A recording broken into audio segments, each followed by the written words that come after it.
This is going to be your guide to the ultimate cleric build in New World Aeternum. We're running Void Gauntlet, Sword and Shield on max focus. Is it good? Let's find out. So yeah, we're going to be kind of tanky and we're going to be kind of fighting. So we do want to hit the 200 constitution, and you can do that with some food. Now I want to get a little bit extra from the other stats, and the cool thing is we have intelligence scaling here and strength scaling outside of focus. So our Void Gauntlet gets a little stronger, but we also have 5% damage increase to crits and also to targets with damage over time effects. So that's just free damage right there. We can find free crit chance, and then the heavy attacks don't really matter. So I mean, you can take off 27 points here, put it into focus.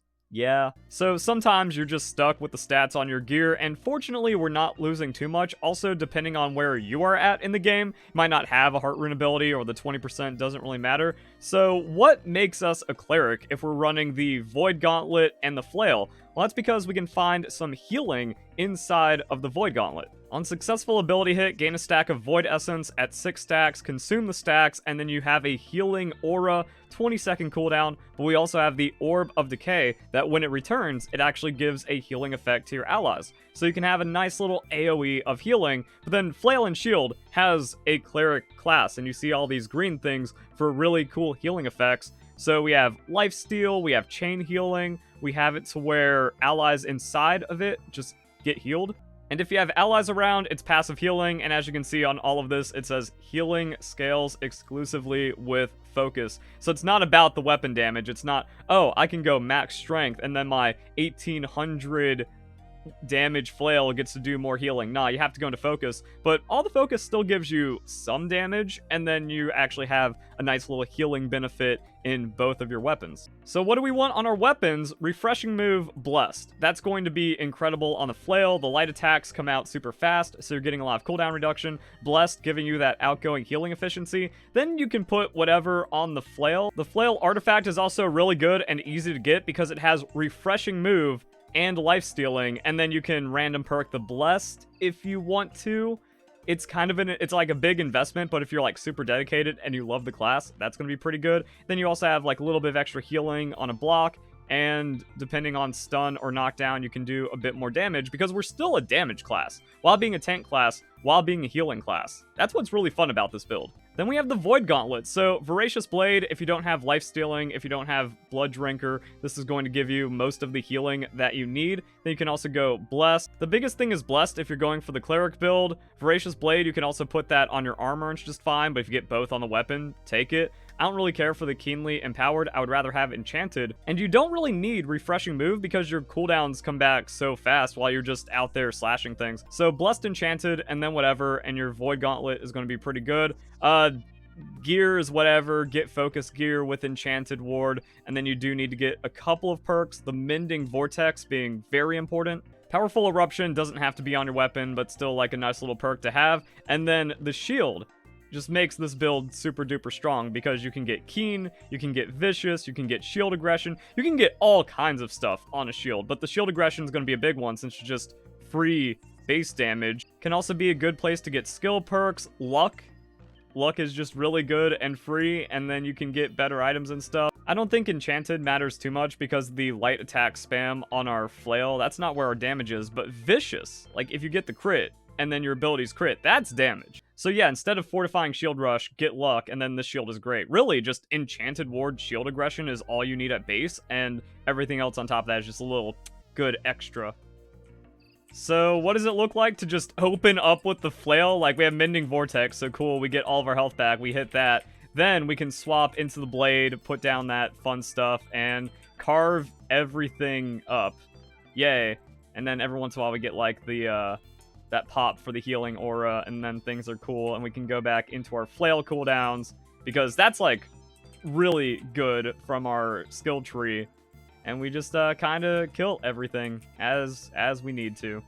So that's what I mean, like the cooldowns kind of don't really matter in the end. So yeah, the damage isn't outrageous, but we can survive inside of packs, especially with the Blood Drinker, but our other sustain is going to be good for smaller packs if we just have lifestealing and stuff. Odo with Refreshing Move, lifesteal is just super free to set up, and then it's just going to make you pretty powerful. It also means, like, if you're just trying to stay there and heal for the team, where it's like, yeah, don't worry guys, I'm going to give you that. You get cool stuff inside of it. Here's some healing as well. Here's some chain healing. You can do a lot more cleric healing with the flail on the refreshing move cooldowns, and then when you need to convert to DPS, you just drop that, and then you just throw that out, and then you go into Void Blade, and you have like crazy autonomy.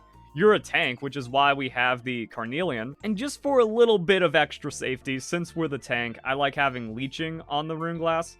So yeah, we're gaining a lot of threat. We have taunt inside of the flail, and also you can run another thing because bludgeon. So crowded bludgeon gives you cooldown reduction as a perk, and then this has a taunt on it, even though taunt's kind of weird. And with this, you just want melee. You just want everyone to be in here moshing and healing each other and getting perks off of your auras, and then you're fine. You're just trying to do as much damage as quickly as possible. If you have ranged people running around scared of getting hit, kind of gets weird. Also makes it harder to like land your orb and get that healing on it. Also, I'm showing this pre-update, and there's going to be some changes, like changes to threat.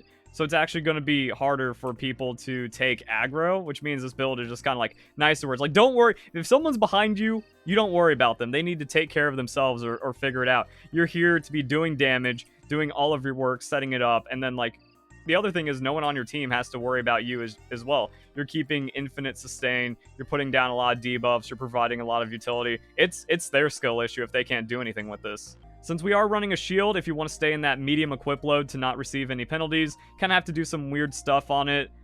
Outgoing damage, as you can see, like, we do good damage. We kind of want to preserve that instead of just going max heavy equip load. But you can also just go max heavy equip load and super duper extra, not care about anything. But we're just like losing a lot of damage, which we can also get back from Void Harnessing and Abyssal Rune Glass, because a lot of our damage is going to come from the Void Gauntlet, but our abilities on the flail also do tons of arcane damage. So if you have like arcane harnessing and you find a perk or enchanted, actually usable in this build.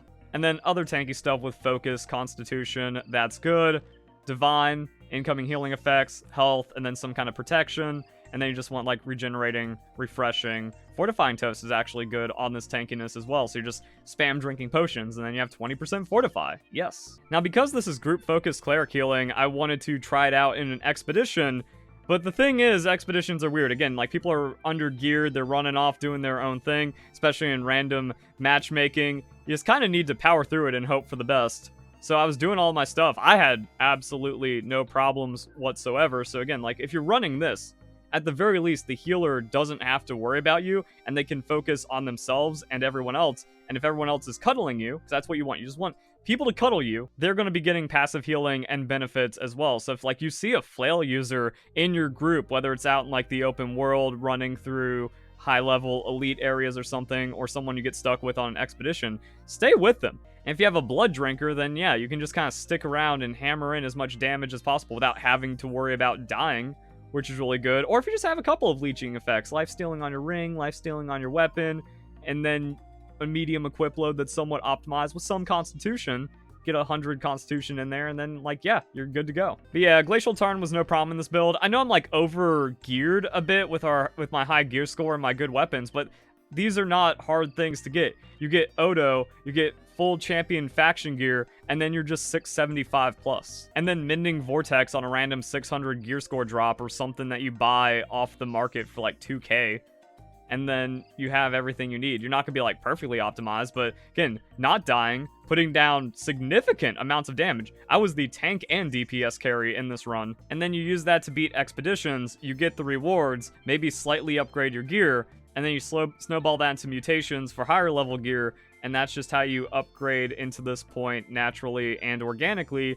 Or you can use all of this pretty accessible power to kind of like rush through and farm Darkhide and higher level stuff before the market crashes, and then you can just stockpile that money and buy whatever you want, whenever you want. Again, you just get this, some basic perks, and also it kind of like works out if you're farming the Odo as well, and then you can just take on groups of mammoths and enemies, and it's just fine. Stone form is even better, but really there's no problems when you're set up like this. The cooldowns don't matter for getting our Oblivion down, and then, like, yeah, you just kind of eventually cut through everything, and it's going to be the same on the flail.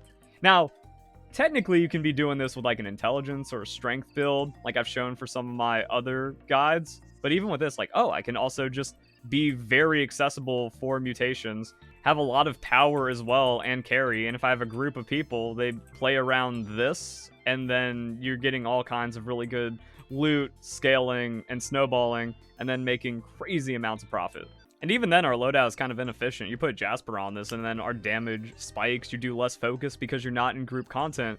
And then you're doing really well for yourself. So, hope you guys enjoy the video. Hope you all have a nice day. Thank you very much for watching.